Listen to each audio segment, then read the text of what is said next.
Welcome back to the Big Ranch Show. Thank you for joining me. Now, last week I took off because of Thanksgiving, but surprisingly, right after I posted that I would be gone for the Thanksgiving week, I came down with COVID of all things. And let me tell you something, that is not something you want. If you haven't had it, don't get it. At least do everything in your power not to.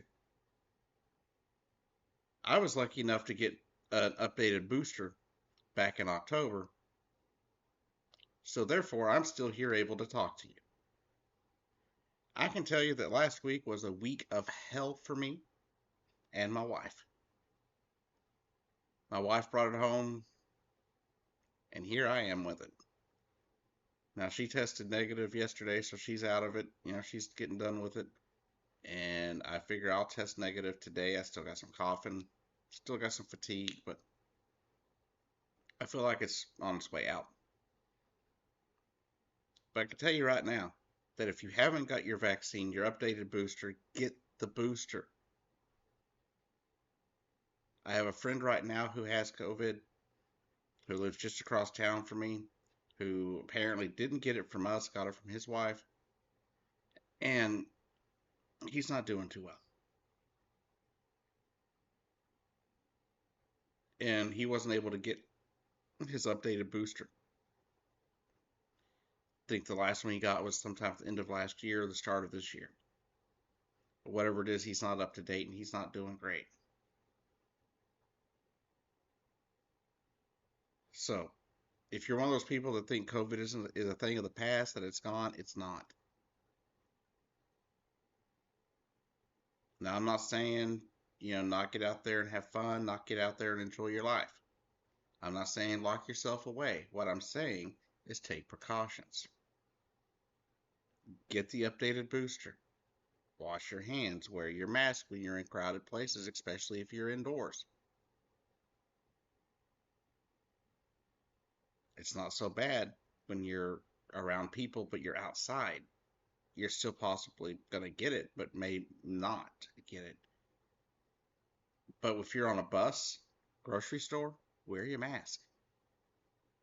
If you work in a grocery store, somewhere where it's closed all the time, you've got random people coming in all the time, wash your hands constantly. Use your hand sanitizer. Wear your mask. Now, are any of these things 100%? No. But at least you can limit your chances.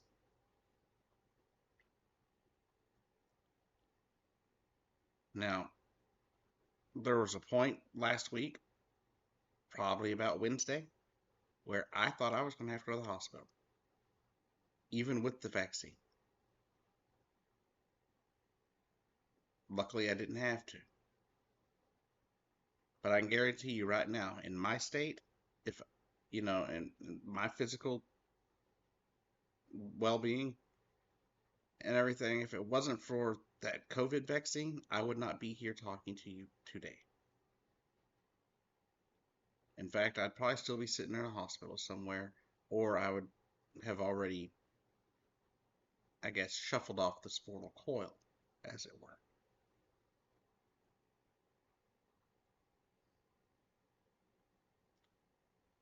But there's a lot of other news out there besides me having COVID. Over the last few days, there's been a bit of a ceasefire in Gaza as Hamas has been releasing um, hostages, and Israel's been returning people from Gaza that were hostages there as well. So we're seeing some movement there. The problem is Netanyahu has vowed to continue the war as soon as there are no more hostages to transfer.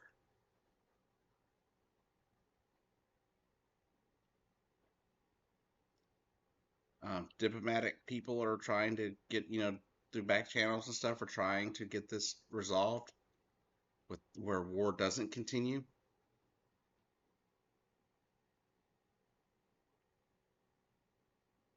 And I've talked about the topic, and I've discussed it with several people online. And the stuff going on between the Palestinians and Israel, yeah, it's a long time thing. They've been fighting each other for decades, centuries even at time, over the years. But the fact is, there are things that can be done to stop this from happening in the future. First off, I still believe Israel needs to do things that make Hamas obsolete. Israel needs to give back land that they have stolen, land that they have kicked people off of.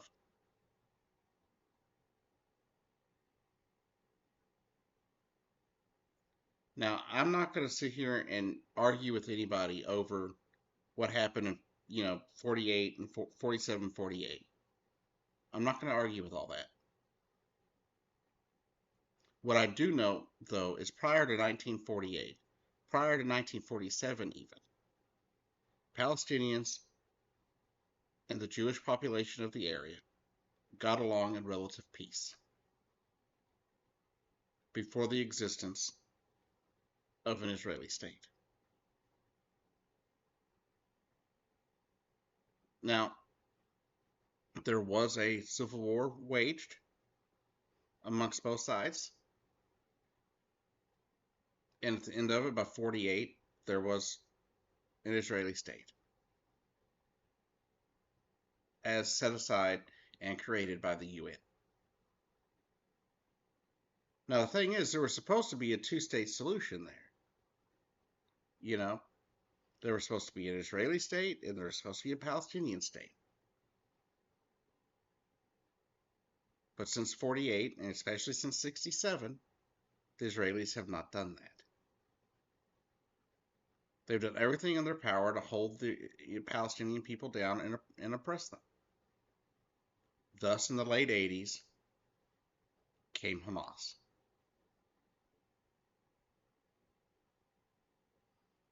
Now, I absolutely support the existence of an Israeli state. But I also fully support the existence of a Palestinian state. I do not believe that we need to be at war over this. There is no excuse, after all these years,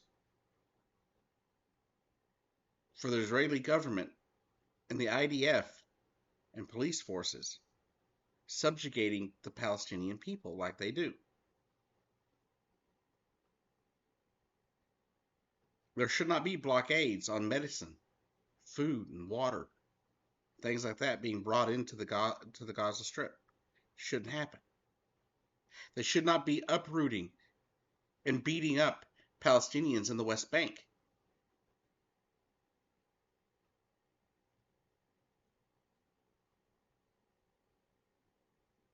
People are will call you anti-Semitic for that, for having that viewpoint. But I don't see it as that. I don't see it that way.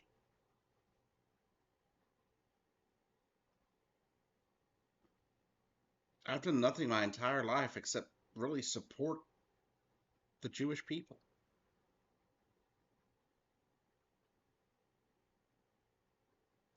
That's just something I've always done.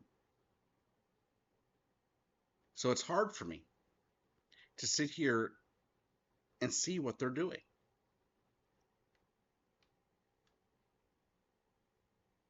And when you take the blinders off, you see how bad some of the things have been.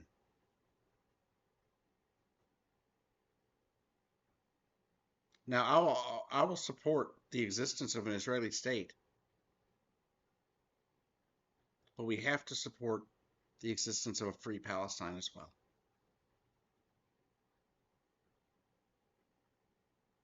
Anyhow, I'll see you down the road.